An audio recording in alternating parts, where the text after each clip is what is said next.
Good afternoon.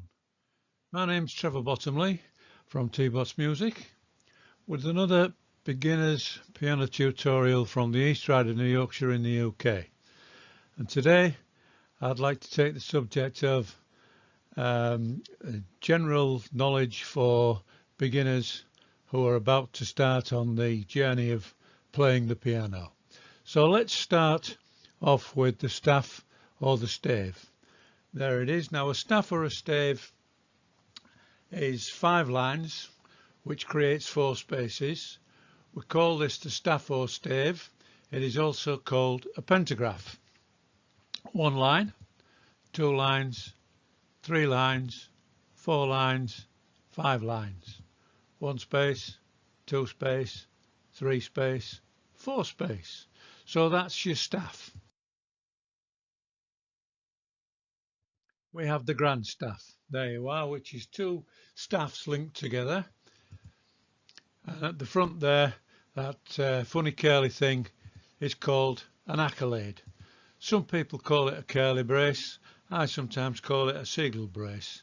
And what that indicates is that the notes on both staffs should be played simultaneously.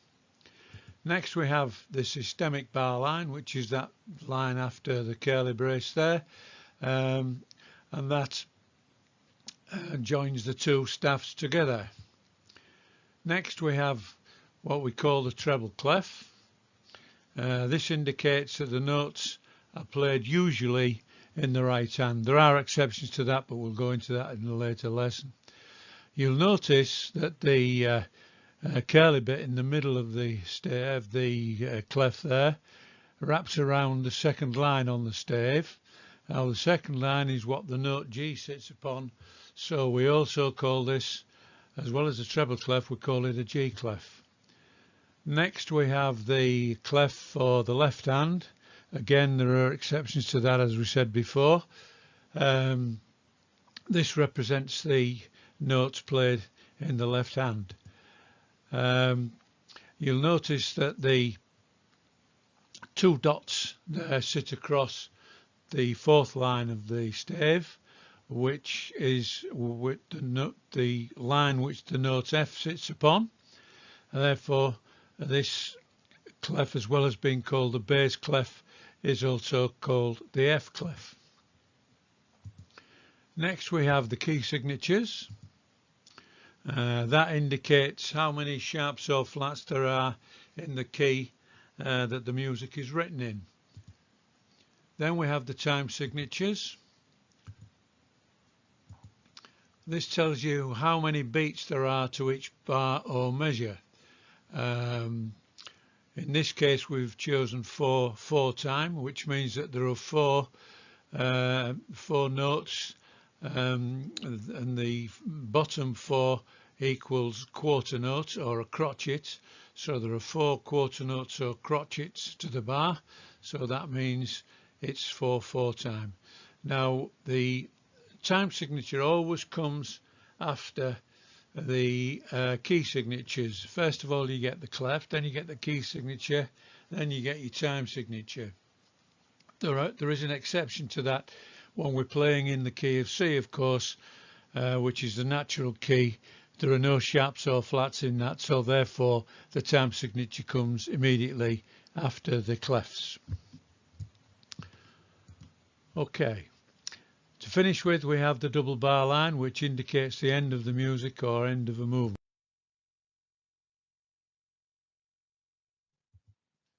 Next we have the construction of the stemmed notes, and here we have it. First of all you have the note stems. That's the sticks that protrude from the side of the notes. Then we have what we call the beam. Now the beam is what connects more than one quaver, semiquaver or demi-semiquaver together. So whether it's 2 or whether it's 4, you get a beam across the whole set of notes. Then we have the flags, which are the little things that come off the stem there on the right. We have 1 flag for a quaver, 2 flags for a semiquaver, and 3 flags for a demi-semiquaver. And finally we have the note heads. Next we're going to show you the notes on the treble clef of the staff. There's your treble clef. On the first line we have the note E, second line G, third line B, fourth line D, fifth line F, first space F, second space A, third space C, fourth space E. Now an easy way to remember these notes is to use what we call a mnemonic. In other words, we use a series of letters or notes that make it easy to remember the sequence. So for the notes on the lines, we have the mnemonic every good boy deserves fun. For the spaces, we have F and A and C and E, which spell the word face. So that's how you remember the notes in the treble. Next we have the notes on the staff of the bass clef. There's the staff, there's your bass clef, and we have G on the first line, B on the second line, D on the third line, F on the fourth line, and A on the fifth line. In the spaces we have A, C, E and G. The mnemonic is similar to in the treble clef, just a couple of names changed. Good boys deserve fun always.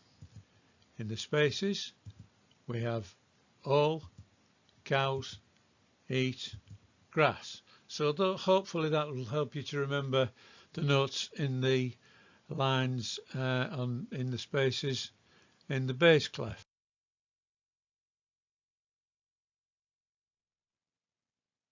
Now next we have a video for you called The Anatomy of the Keyboard.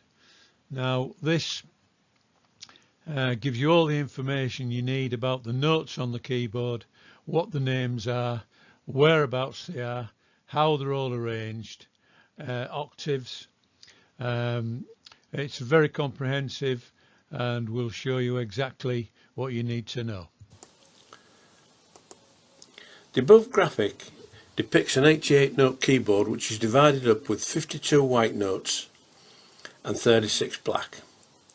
All the white notes are named, and you will note that there are only 7 note names shown, which are A, B, C, D, E, F, G, the first 7 notes of the alphabet. In this graphic we show a keyboard with the 3 yellow notes indicated with a red arrow. The first note at the left of the keyboard and down at the bottom is an A, and in the middle of the keyboard we have a C. This note is referred to as middle C. This is obviously named as the note is bang in the middle of the keyboard. Then up on the right at the top of the keyboard, the last note is C.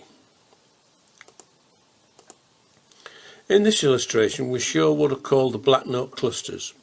You will note that the black notes come in groups of 2 and 3.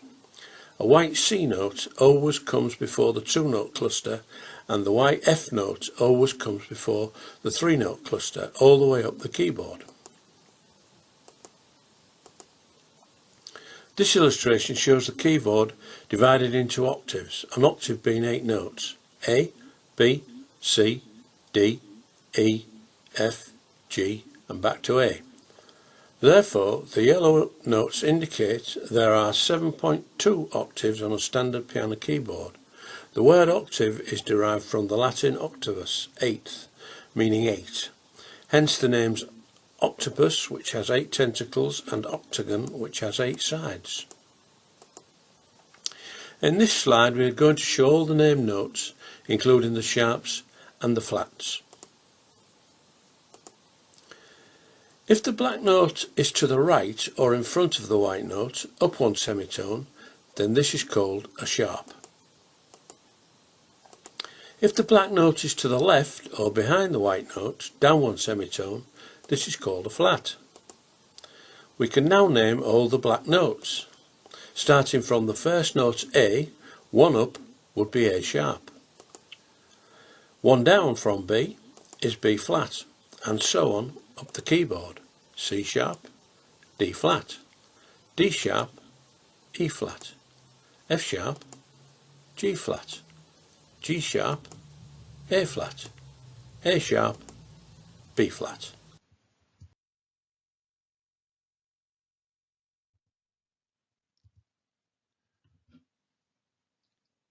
Right, this has been an instruction regarding basic knowledge of the staff, the notes and the keyboard.